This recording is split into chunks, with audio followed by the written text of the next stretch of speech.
아브라함처럼 자기 아내를 누이라고 속였다가 하마터면 큰일 날 뻔했어요. 네. 그 다음에 두 번째는 두 번째는 왜 큰 자가 어린 자를 섬기는가? 그러니까 이삭의 아들이 에서와 야곱입니다. 에서는 그 에돔이라고 하는 족속이 됐고요. 근데 에서의 상징적인 것은 에서는 장자권을 소홀히 여겼어요. 그것은 뭐냐? 하나님을 업신여겼다 할 수 있어요. 하나님 경외하는 마음이 아니라 아버지의 부모의 마음, 부모가 그 원하는 결혼을 하지 않았어요. 야곱은 사기꾼 같은데 신기하게도 그게 순종하는 거예요. 예. 아버지를 속였기도 했었어요. 그런데 야곱은 장자권을 소중히 여기는 이런 야곱이었어요. 그래서 어쨌든 큰 자가 작은 자를 섬기고, 이것도 뱃속에 들어있을 때부터 얘기했어요. 참 억울하죠. 이거는 참 이해가 하지 않아요. 왜 아브라함을 택하고 아브라함의 조카 롯은 택하지 않으셨을까? 왜 이삭을 택하셨고 이스마엘을 택하지 않으셨을까? 왜 쌍둥이인데 에서는 택하지 않고 이삭을 택하셨을까? 야곱을 택하셨을까? 또 야곱의 후손 중에서 정말 잘 나가는 사람이 요셉이었는데 왜 요셉의 후손으로 예수님 오시지 않고 유다의 후손으로 오셨을까? 이런 많은 질문들을 던질 수 있는데요.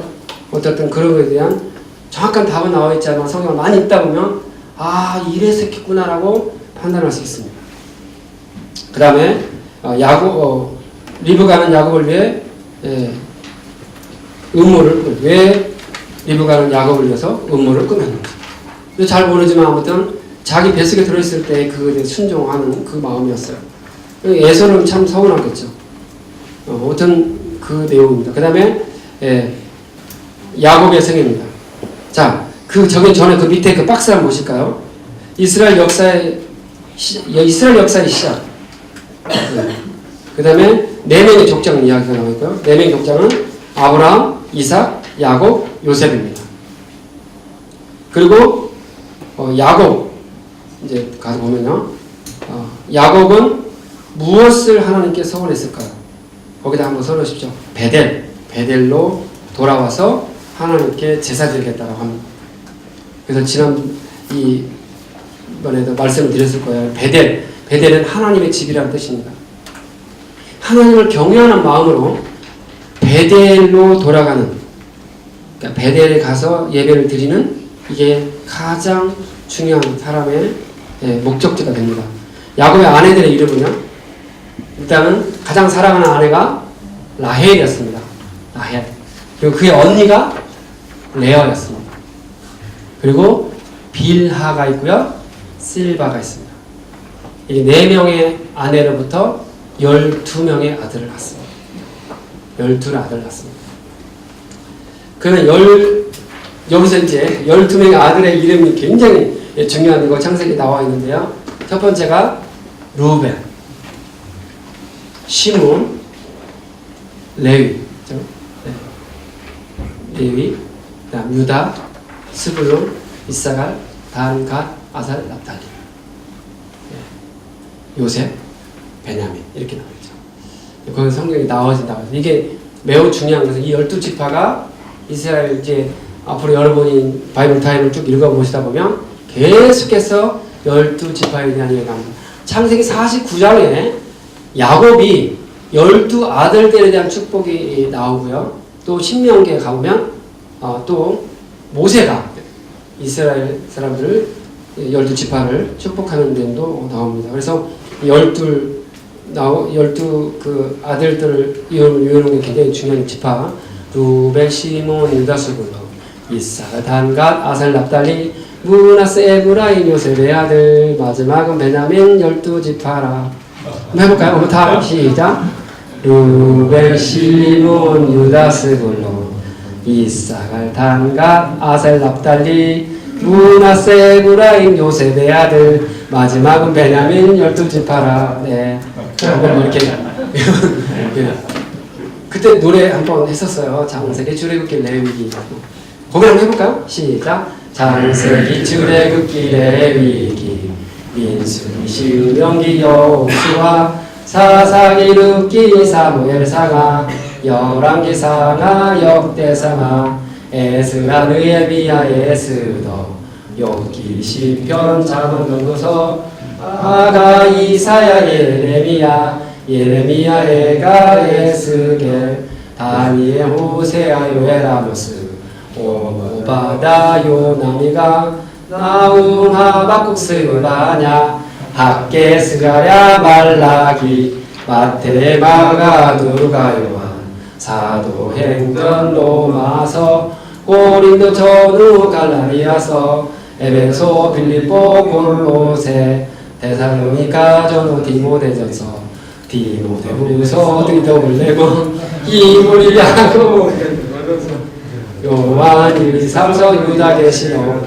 이 책을 여기다 하는 거예요. 베드로 안드레 야고보여 빌리 바르도메 도마 마테 알페오의 아들 되는 야고보와 다데오 시몬 가론 유다라 그리고 루벤 이렇게 이 12 그러니까 12지파와 12제자를 통해서 복음이 땅끝까지 이르러야 그때야 오시리라라고 하셨어요. 그런데 그 출발이 창세기의 야곱의 이야기였습니다. 그 다음 이제 질문. 요셉은 몇 살 때 팔려갔을까요? 17살 때 팔려갔습니다. 요셉의 아들들의 이름은 무엇이었을까요? 므낫세 에브라임이었습니다.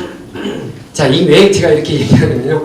여러분 앞으로 읽을 때 므낫세 지파, 에브라임 지파, 에브라임 지파만 해서 에브라임이 북왕국의 중심지로 되기 때문에 이 바이블 타임은 상당히 빠른 스피드로 가요. 그러니까 그냥 해석이 잘 안 되고 막 집어넣을 것 같더라고요. 그래서 므낫세 에브라임. 네, 므낫세 큰아들, 에브라임 둘째 아들이었어요. 그런데 야곱이 이렇게 손을 엇갈려서 해서 에브라임을 더 축복을 했어요. 그래서 에브라임이 크게 되는 걸 볼 수 있고요. 에브라임 지파에서 여호수아가 나옵니다. 에브라임 지파에서 여호수아. 그래서 여호수아가 모세를 뒤를 이어서 이제 이스라엘 백성들을 끌고 가나안 정복 전쟁을 펼칩니다. 에브라임 지파가 아주 중요합니다. 예. 그 다음에 요셉의 옷 입히기를 잠깐 말씀드리면서 이제 마칠까 합니다. 인생은 옷 입히는 거예요. 혹시 이런 거 들으셨죠? 방송을 듣다 보면 그 사람이 옷을 벗었다고. 애들이 그렇게 하면 왜 옷을 벗어요? 어른이 뭐 이렇게 하는 거예요. 경찰관 옷을 벗었다. 그게 무슨 뜻이죠? 경찰관 그 칙을 벗었다는 거. 그렇죠? 그렇지 말씀하시죠? 근데 요셉의 옷 입히기를 보면서 하나님이 우리에게 옷을 입힌다는 것을 한번 생각했으면 좋겠습니다. 우선 첫 번째가 창세기 37장 3절에 보면 30장 3절에 조금 37장 3절에 나와 있어요. 이렇게 나와 있습니다. 요셉은 노년에 얻은 아들이므로 이스라엘의 여러 아들들보다 그를 더 사랑으로 그를 위하여 채색옷을 지었더니, 그러니까 채색옷은 좋은 옷, 이쁜 옷 그런 거였습니다. 요셉의 장자는 루벤이에요. 루벤. 그의 어머니가 레아야. 레아는 좀 야곱의 사랑을 좀 못 받았어. 예, 그런데 자녀를 많이 낳았어요. 근데 나중에 이 루벤이 너무 화가 나고 그래서 아버지 반발하고 그래서 아버지의 첩과 잠자를 같이 해버립니다. 그래서 루벤은 장자권을 박탈당합니다. 시몬과 레위는 세겜 땅에서 끔찍한 그 살인이 있었기 때문에 제외됩니다. 근데 다행히 레위 지파는 나중에 어떤 그 회복이 했기 때문에 제사장을 바로 갔고요. 그 다음에 네 번째 아들인 유다가 그 장자권, 어찌 보면 대속권을 가지고 오는데요. 어쨌든 요셉의 옷 입히기를 봅니다. 일단은 채색옷을 아버지가 입혔어요. 채색옷을 입힐 때는 장자가 정말 요셉 네가 됐으면 좋겠다. 넌 정말 똑똑하다 뭐 이렇게 했는데 그거를 형들이 벗겨버립니다. 벗기고 거기다가 양을 잡아서 양의 피를 뿌려가지고 아버지한테 돌려주는 이런 끔찍한 일이 벌어집니다. 아버지가 그 옷을 보고 통곡을 하는데 그때 이 요셉은 팔려갑니다. 어디로 팔려가느냐? 이스마엘 상인한테 팔립니다. 팔려가는 거니까 팔려가는 사람이 입는 옷은 뭘까요? 노예의 옷이겠죠. 종으로 팔려왔습니다. 그래서 채색 옷을 형들이 벗기고 이스마엘 상인들이 요셉에게 노예 옷을 입혔습니다. 요셉이 이제 보디발의 집에 가서 또 이렇게 사역을 하는데 총무를 했습니다. 총무는 오늘날 본다면 매니저입니다. 그래서 그 보디발이 요셉에게 매니저 옷을 입혔습니다. 자, 이 매니저 옷을 입고 참 열심히 이제 했는데 보디발 아내가 요셉의 유혹을 합니다. 동침하자. 그럴 때 요셉이 이제 보면 거기 39장에 보면 요셉이 그 옷을 매니저 옷이죠. 그 옷을 벗고 도망쳐 나왔다고 합니다. 그러니까 보디발이 입혔던 매니저 옷을 보디발 아내가 벗겨버렸습니다. 그 결과로 요셉은 감옥에 갇히게 됐습니다. 감옥에 갇혔으니 요셉이 입은 옷은 무슨 옷일까요? 죄수복이었습니다. 이 죄수복을 입고 열심히 거기서 지냈는데 그때 술 맡은 관원장과 떡 맡은 관원장이 들어와서 또 살다가 그 사람이 어느 날 꿈을 꾸고 불안해하는 것을 꿈을 해석을 해줍니다. 그래서 술 맡은 관원장은 복직이 됐고 떡 맡은 관원장은 죽습니다. 근데 술 맡은 관원장한테 요셉이 청탁을 합니다. 혹시 나가거든 저를 좀 말을 해줘서 꺼내달라고. 왜냐하면 전 여기 올 만한 짓을 하지 않았습니다. 제가 보디발에게 옷을 벗어놓고 도망왔지 절대 그런 짓 하지 않았습니다. 라고 이야기를 하죠. 그랬을 때 이 술 맡은 관원장이 알았어. 나가면 뭐 해줄게 뭐 했을지 모르겠어요. 그런데 신기하게도 하나님은 그 청탁을 들여서 쓰지 않습니다. 그 청탁하고 난 다음에 만 2년이 흘렀어요. 보통 어떤 일을 기억할 때 6개월 걸린다고 합니다. 그건 기억할 때. 근데 2년 동안 완전히 다 이 술 맡은 관원장에서 기억에서 없애버렸습니다. 그래서 요셉은 계속해서 내가 그렇게 청탁했는데도 그를 시편 105편을 보면 너무 그 힘들게 어렵게 살았다고 거기에 고백이 나와 있어요. 막 혼이 들락날락 했다 나와 있어요. 고통스럽게. 완전히 요셉은 포기하고 만 2년이 지났을 때 바로가 꿈을 꿉니다. 바로 왕이 딱 꿈을 꾸는데 출애굽기 이것은 다 나왔을 거예요. 7년 꿈을 꿔서 그것에 대해서 해석을 했다. 박사 술객들한테 얘기했을 때 해석을 할 수가 없었어요. 두려워하고 떨고 있는데 그때 술 맡은 관원장이 요셉의 꿈 해석에 대해서 기억을 합니다. 그때 요셉의 나이가 30살이었어요.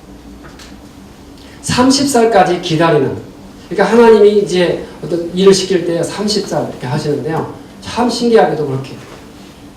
어쨌든 요셉은 그냥 감옥에서 나가는 것이 목적이었겠지만 하나님은 요셉을 통해서 아브라함과 했던 약속, 너희 조상들이 4대 만에 400년 만에 종살던 데서 나올 것이다 라고 했어요. 그러니까 여기 아까 4대만에 보니까 4대가 400년 정도 됐어요. 아브라함, 이삭, 야곱, 요셉까지 400년이었어요, 여러분. 근데 그 인구가요, 400년 동안 70명밖에 안 됐어요. 절대 섞이면 안 됐어요. 세겜 땅에서 막 섞으려고 했을 때 섞이면 안 됐어요. 그래서 섞이지 않도록 했더니 70명밖에 안 됐어요. 그런데 그 70명이 애굽으로 가서 400년 동안 있었을 때 거기서는 이제 보센 지역에다가 있어야 한다. 아예 이집트 사람들이 이스라엘 백성들하고 섞이지 않고 유목민들하고 섞이지 않는다는 규칙이 있었기 때문에 거기다 딱 분리시켜서 배양을 시킨 거죠.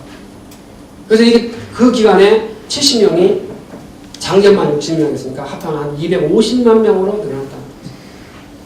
하나님의 국민 만들기는 그렇게 구별되게 만들어서 때가 되면 만들어내는 것이 하나님의 국민 만들기의 원칙입니다. 그래서 이 만 2년 후에 그 술 맡던 관원장이 딱 기억해가지고 요셉을 말았더니 바로가 빨리 데려오라고 합니다. 그럴 때 그냥 급하게 가서 수염 깎고 해서 데려왔더니 쫙 너가 꿈 해석 잘한다며 그랬더니 꿈은 제가 해석하는 것이 아니라요 하나님입니다 라고 합니다. 이거는 요셉이 감옥 속에 그러니까 17세에 끌려와서 13년 동안 그 험난한 삶을 살았기 때문에 내가 나를 지켜줄 분은 오직 하나님이라고 하는 그 고백이 딱 나온 거예요. 그러니까 감히 그 당시에 바로 앞에 가서 이를테면 저희가 법정 스님 앞에 가서 당신 가짜야 라고 하는 말을 뭐 누가 성자 스님 앞에서 왜 그런 짓을 해? 하고 이렇게 딱 사는 산이고 그럼 원래 사는 산이고 물은 물이지 뭐야? 이렇게 하면서 한수 제껴놓은 같은 그런 놈보다 훨씬 더 대단한 또 그런 거죠. 감히 그 정도가 예도 안 되겠습니다. 아무튼 뭐 그 트럼프 앞에 가가지고 신자라고 하는 거나 마찬가지로 뭐 어떤 뭐 그 정도 됐는데 그 정도의 위험이 있을 때 요셉이 꿈은 내가 해석하는 것이 아니라 하나님이 해석합니다라고 딱 해석합니다. 두 가지 꿈이 동일한 것인데 앞으로 7년 동안 풍년이 있을 것이고 쉬는 7년 있을 것입니다라고 했을 때 그때 바로의 말이 이렇습니다. 이와 같이 하나님의 영에 감동된 자를 우리가 어떻게 얻을 수 있습니까?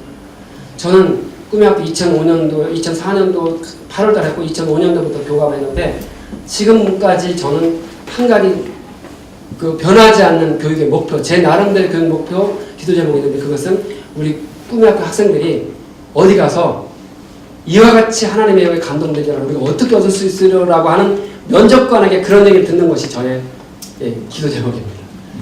우리 세희 어디 안 한 것 같아요. 예전에 이루리도 했는지 모르겠습니다. 근데 됐는지 안 됐는지 모르겠지만 안 됐으면 지금도 계속 기도하고 있는 거죠. 이와 같이 하나님의 영에 감동되는 정말 지혜롭구나. 너도 정말 어떻게 그런 지혜가 있느냐. 어떻게 이렇게 복잡한 황농문 교수 서울의 황농문 교수가 얘기했던 그 몰입이 지혜로운 자에게는 임하는 거거든요. 그 요셉에게 그런 평가를 받은 거예요. 요셉이. 이와 같이 하나님의 영에 감동되는 어떻게 얻을 수 있겠는가. 여러분 근데 보통 우리가 요셉 얘기할 때 총리된 것 자체를 막 계속 부각시키는데 성경은 절대 그 얘기 하잖아요. 하나님의 영에 감동된 자는 어떻게 만민의 생명들을 구원해내는지에 대해서 설명하고 있습니다. 그런데 그런 요셉이라 할지라도 정말 이렇게 어려운 옷 입는 것을 가정했어요. 근데 마지막 41장 42절에 보면 바로가 요셉에게 세마포 옷을 입힙니다. 세마포 옷은 계시록 15장이나 19장에 가면 예수의 신부가 입는 옷이었어요. 근데 이때는 세마포 옷을 입히고 반지를 떼어주면서 요셉 너가 온 이집트에 나 다음이다 라고 너 반지를 넣고 이 치리하라고 얘기해 줍니다. 그래서 요셉은 대단한 것을 얻었지만 그러나 요셉이 그 입었던 그 세마포 옷은 죽을 때까지 누가 벗기지 않았습니다. 그건 하나님이 입히신 옷이죠. 결국 우리가 진로교육 할 때도 그렇게 합니다. 우리의 옷을 누가 입히는가? 성경은 끊임없이 이렇게 얘기합니다. 기름 부은 자인지 스스로 높였는지 봅니다. 혹시 여러분들도 뭐 승진에 대해서 관심 있고 여러 가지 하실 겁니다. 근데 제가 봤을 때는 그랬었습니다. 제 인생 제가 올해로 앞에가 6자가 붙었거든 나이에. 6자. 정말 좀 끔찍했어요. 5자가 붙을 때도 끔찍했고 언제나 아내한테 놀림을 받습니다. 아내는 지금 저보다 4살 어리기 때문에 항상 자기는 50대라고 저는 60대가 됐다고 막 놀리는데 그래서 제가 체력 싸움 한번 해볼까 하는데 그거 갖고 아무튼 그게 웃었군요. 감사합니다. 어쨌든 60평생 살아서 얻은 결론은 인생은 내 마음대로 안 된다. 그거였어요. 내 뜻대로 된 게 하나도 없다. 꿈의 교장은 정말 한 톨도 생각도 안 하고 대학교에 있는지도 몰랐고 꿈의 학교에 있는지도 몰랐는데 제 직장생활을 가장 오래 하고 있어요. 거기서. 가장 오래 하고 있고 말도 안 되는 것 같았는데 거기까지 있고요. 어쨌든 제가 원하는 것은 제가 생각했던 것은 하나님이 입혀준 교장의 옷은 그건 진짜 하나님이 입혀줬다고 생각을 했어요. 왜냐하면 이 취임식 때 황 박사님 오셔서 뭐라고 아세요, 여러분? 황 박사님 계실 때도 계속 얘기해서 이건 쓴뿌리가 아직도 계속 있는 것 같아요. 박사님 올라오시더니 나 원래 마음에 안 들었다고. 저희 그 장모님하고 제가 아무 투자하지 않고 장모님하고 아내랑 딸 셋 투자했는데 딸들이 그 말 들으면서 왜냐면 그 전직 교장 선생님이 그날 위침하면서 이렇게 하시더라고요. 나는 좀 스케일이 크고 여기 앉아있는 그 꿈쟁이는 스케일이 작다고. 디테일하다고. 디테일하시다고 이렇게 하다고 이렇게 하셔도 두 분이 그렇게 평을 하고 나면 그 다음에 저한테 마이크를 주고 교장 취임사를 얘기하는 뭐라고 할 말이 있겠습니까? 그래서 제가 이렇게 했습니다. 사람으로 세계를 품으려면 사람이 돼야 합니다. 그래서 그런 사람은 디테일해야 합니다. 그냥 얼렁뚱 하고 넘어갔습니다. 넘어갔습니다. 네. 그런데 제가 생각할 때 그러세요. 정말 박사님 통해서 바로왕을 통해서 요셉이 옷을 입었듯이 박사님을 통해서 제가 교장의 옷을 입었다고 하는데 진짜 저가 교장 되는 것을 여러 사람들이 나중에 알고 보니까 들어놓고 바울을 죽이기 전에 밥도 안 먹겠다는 사람들 있잖아요. 그런 것처럼 제가 교장 되면 이건 학교 뭐 난리 나겠다 하는 아버지들이 여러 분 계셨더라고요. 진짜로. 이건 진짜예요. 이건 그래서 깜짝 놀랐어요. 그 미리 알았다면 제가 빨리 물러섰을 건데. 그런데 신기하게도 그분들이 이제는 그렇게 얘기했다는데 그때 잘 몰랐었다고. 대단한 거잖아요. 근데 어쨌든 저는 그렇게 생각이 됐어요. 제가 이 본문을 제가 여러분하고 특별히 나눈 것은 저의 교장 옷은 저는 하나님이 저에게 입혀줬다고 확신이 났습니다. 그렇기 때문에 함부로 누가 벗길 수 없다는 것도 알게 됐습니다. 우리가 옷을 입습니다. 부장의 옷을 입기도 하고 이사의 옷을 입기도 하고 또 대리의 옷을 입기도 합니다. 그 옷을 비록 누군가가 인사권자가 입혀준다고 생각을 하겠지만 여러분 옷은 하나님이 입혀준 옷은 함부로 누가 벗길 수가 없습니다. 이 말을 꼭 여러분에게 전하고 싶습니다. 그리고 하나님을 경외하는 태초에 하나님이 천지를 창조하시느니라 그 위대한 장인이 그 위대한 그 메이커가 우리를 지금 만들어 가고 계시다는 사실, 이거가 창세기를 통해서 우리가 확실히 알아야 합니다. 네. 그리고 그렇게 알았던 모세가 지금 이 글을 썼다는 것이죠. 다 알고 있는. 내가 어떻게 해서 여기까지 왔지? 나는 말도 잘 못하는데 내가 120살이 그러니까 80살이 돼가지고 40살 때 딱 사람 죽이고 해가지고 광야에서 이들의 양 몇 마리 찢던 그 초라한 존재였는데 내가 어떻게 바로를 굴복시키고 그리고 이렇게 여기까지 왔지? 하나님. 그래서 하나님 그러셨잖아요. 내가 너와 함께 하겠다. 지팡이 하나 주면서 달라. 중요한 것은 많은 군사가 중요한 게 아니라 하나님은 나와 함께 하느냐 하는 거예요. 이게 오늘까지 이 바이블 타임 여기까지 오는 제가 여러분하고 확실히 한번 나눠볼 수 있는 내용이었습니다. 솔직히 꽤 부담이 있어요. 자주 이렇게 부르시는데 또 했던 말 또 하는 거 하시는 아닌지 그리고 또 부담이 있는데 다행스럽게도 여러분이 기억을 잘 못하시긴 하시는 것 같아요. 네. 여러분 저 정말 여러분의 그 이름 또한 병원 정말 사랑하고 그리고 기도하고 있습니다. 아까 말씀드렸듯이 정말 여러분이 만드시는 제가 주로 많이 먹는 거는 이제 생식과 청류 또 이음포도도 있겠지만 이게 그래서 아까 이 장인 위대한 장인의 그 어머니처럼 여러분이 만드시고 하시는 그 일이 수많은 생명을 살릴 수 있다 한다면 그보다 더 귀한 일은 없다고 생각을 합니다. 그 여러분이 하시는 그 일에 하나님을 경외하는 마음으로 그렇게 행하셨으면 좋겠습니다. 네, 제가 기도하겠습니다. 제가. 하나님 아버지 감사합니다. 오늘 이 월요일 아침에 하나님께서 지혜를 더해주셔서 오늘 말씀을 나눴습니다. 주께서 이 귀한 형제 자매들을 사랑해 주시고 이들에게 지혜를 더하여 주셔서 온전히 하나님의 일꾼으로 잘 세워질 수 있도록 주님 도와주시옵소서. 예수님의 이름으로 기도합니다. 아멘. 감사합니다.